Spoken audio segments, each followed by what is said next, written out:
Welcome to the Chi for Two podcast. We're a group of Chi for Two embodiment coaches that look at pop culture with a Chi for Two lens. My name's Chelsea. I'm Fred. I'm Cass. And this is the Chi for Two podcast. Chi for Two is a mindful embodiment method. We use the term chi to indicate energy in and around the body. 4-2 refers to how our chi is affected by two-person interactions. And today we're talking about Robyn's new song, Sexistential. I was about to go have a kid on my own. And you see, like, in the album cover, she is in her star energy. She's naked and her arms up and she looks like she's smiling, she's laughing, she's free. This album was made during the process of her getting in vitro fertilization. So before having the baby, and she's out in the world, she's dating and she's getting this done, and she's like, I'm in my 40s, I'm living my best life, I'm free. And that's kind of what this song is about. It's kind of existential for her. And there's so many things to talk about. I'm so excited. She doesn't identify with the term single mom, even though she's going out and becoming a mom on her own. She's a mom. Doesn't have to maybe be single mom. And so if it's existential, how does she find herself? How does she define herself? And so if she's going out wearing something nice and pushing, it's pretty sexistential. Like, push is how we find ourselves. Less so in the romantic dance. But that is, we want to press our bodies together. And that is one way that we feel. And then having a baby is another way to really face yourself, I think.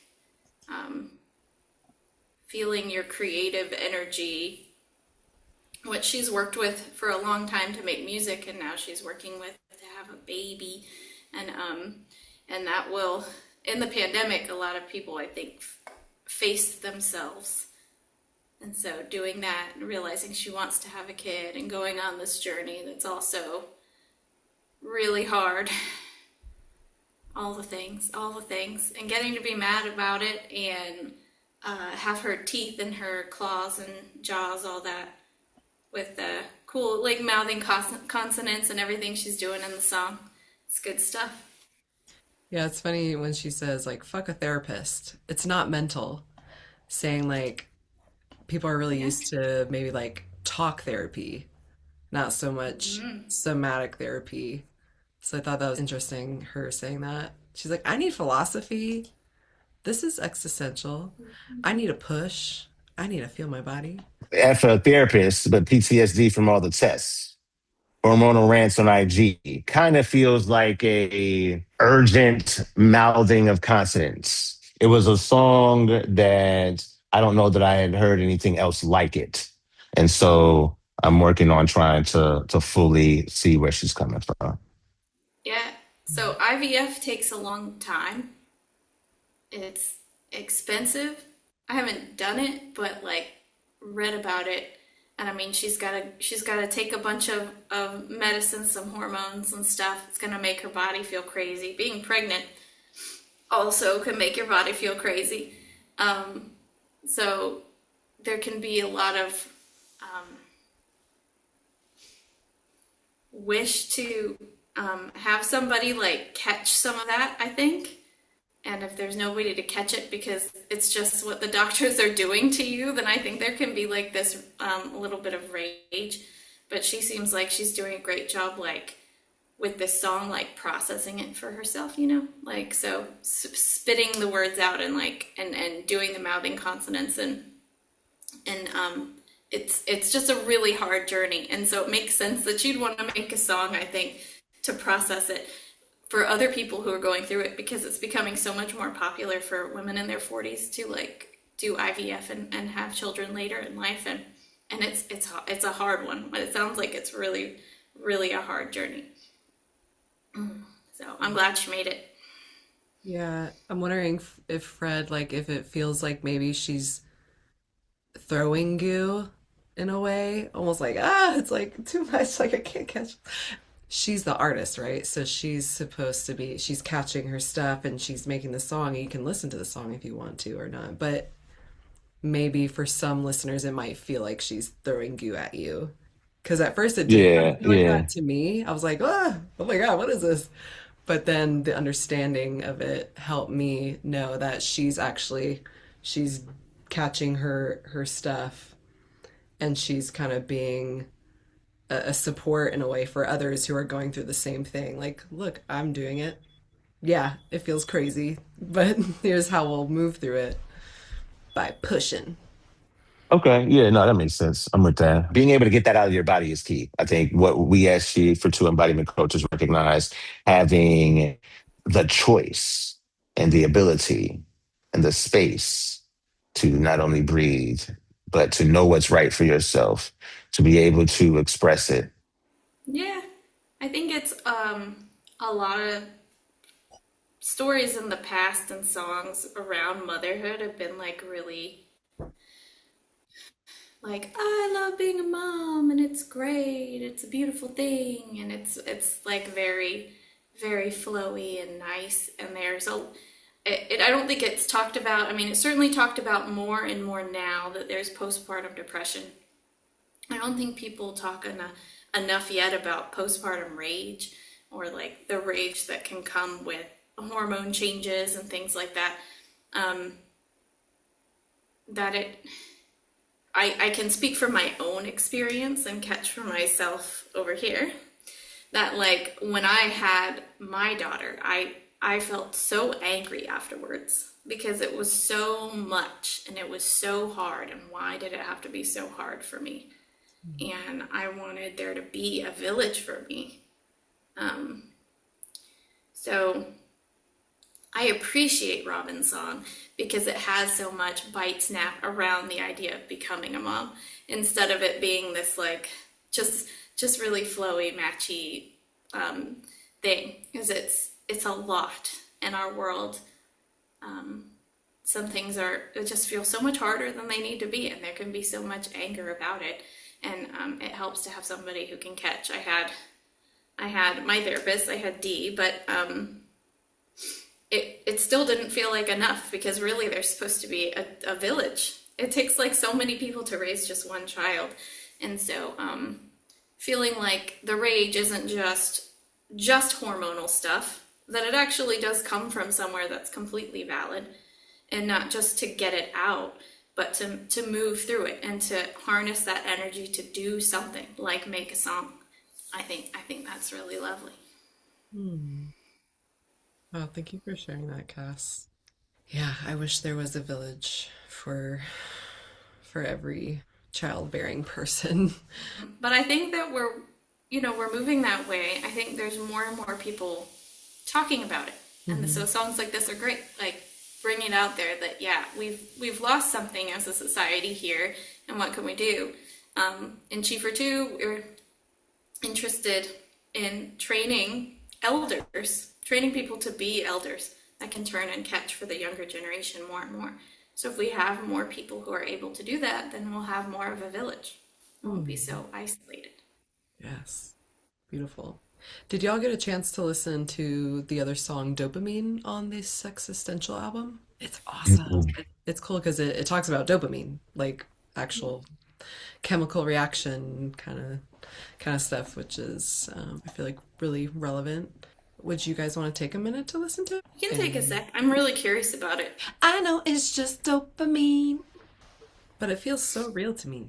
So, dopamine.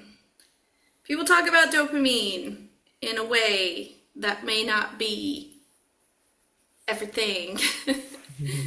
I think people talk about it as in terms of the reward system in the brain, and like if you're having like addictive patterning or something, like if you're playing a video game and you keep like winning coins or whatever, then you're gonna keep getting rewarded, so you're gonna keep getting more coins and you're not gonna stop playing the game. The way we talk about dopamine in Chifa 2 is its role in being able to focus movement, which I think is a lot of what the song is actually about. I think she's meaning it to be sort of the lover dance, but I think it's sort of conflation of mother-lover. When you're able to focus your movement at a person, then yeah, it does feel like there's more of a flow, and it can feel good. You can have that reach, grab, pull toward like an elder that can be met and feel nice, and then you do open this deep place, and then that means like maybe you're able to do more movements than were ever possible before. We can have that feeling in the lover dance initially because we found a person, and we can focus our energy at that. But if we're bringing unfinished infant parent movements, infant parent dances to that, bringing those things to our lover is not going to be satisfying because we're peers and ideally in a relationship with power equality. Doing those movements up the lineage of support to an elder, like a reach, grab, pull that I'm demonstrating, will be more satisfying and kind of complete that movement. And you'll be able to do it, mobilize more by like that dopamine. Then it will become with the lover dance more mobilized by adrenaline. Like I have to have it or I won't ever feel good. I have to have it. It's the only thing that will make me feel good. When we do it more towards an elder, it can be, and it's met in a satisfying way. If it's caught with catcher's mitts or like caught, then it can be mobilized by dopamine. So it's a really beautiful song. It definitely has that feeling of like, I feel good. I want to go like, I'm going to move. It does stay up. There is no resolution to this song of like satisfying. It just stays up. So like probably I could see myself listening to it over and over again and getting into an addictive loop with this song. So I think she achieved what she was trying to make me feel. So great job, Robyn. I agree, Cass. Didn't quite have the conclusion. I think the line that probably stood out the most for me is, I just need to know that I'm not alone. I think that is a part of the existential questions that we as humans often ask, or often wonder. And people that run the gamut between, very single, haven't been in a relationship for years, to I've been married for 50 years, still feel I just need to know that I am not alone. I know it's just dopamine and I know it's just temporary, but it feels so real to me, as in like I might just accept that it is, I accept it for what it is. Did y'all watch the music video? Or did you just hear the song? No, I was listening. What's the music video? Her child is in the video. Oh. Yeah, which I'm like, huh, interesting. Because I know like usually a lot of celebrities like hide their children from being on camera at all, but he's out there. So it's not something I would do. Yeah. Because I don't think that my daughter can consent to being out in the world and on the internet forever. She's not capable of consenting to a lot of things right now. So I would not do that. There's, there are ways that maybe it can feel more okay for some people, and I guess it feels okay for her. I think it makes sense in the context of the song, because it sounds like she's maybe doing her work ahead of her child and realizing the things that are coming up for her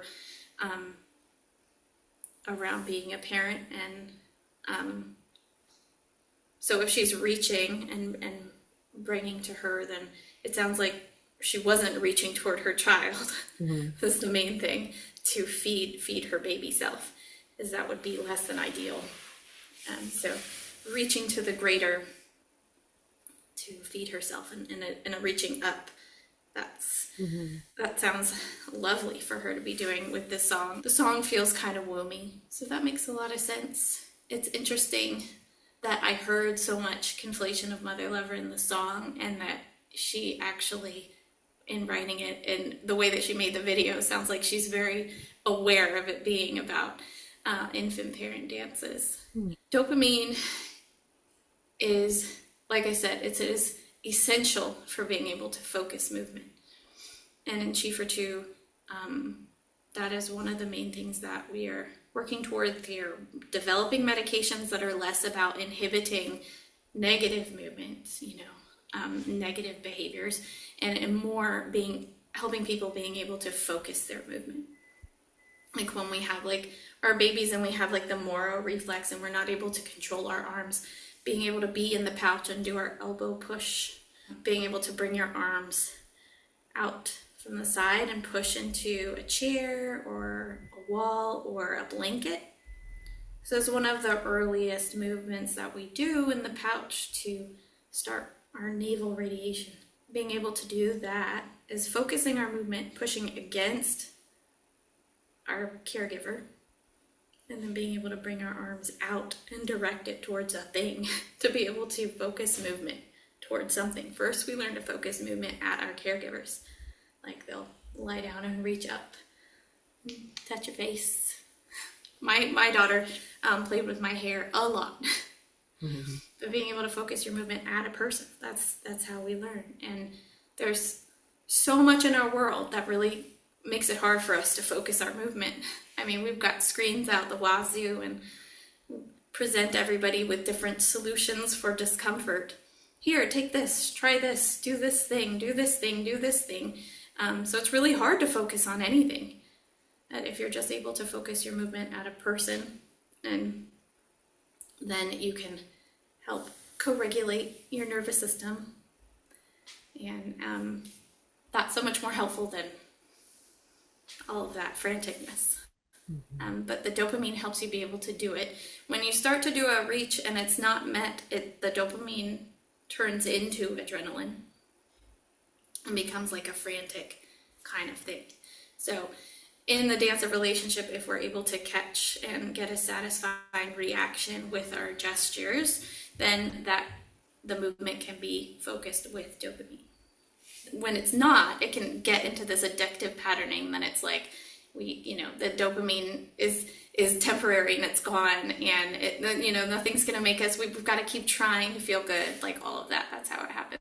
So it sounds like Robyn has a decent handle on this for her child, perhaps. It's lovely that she's exploring it through song again. Mm-hmm. Mm-hmm. How lovely for him. Beautifully said. Thank you. Thank you so much for listening. If you have any questions, please email us at chieffor2podcast@gmail.com. I'm Chelsea. I'm Fred. I'm Cass. We'll catch you next time.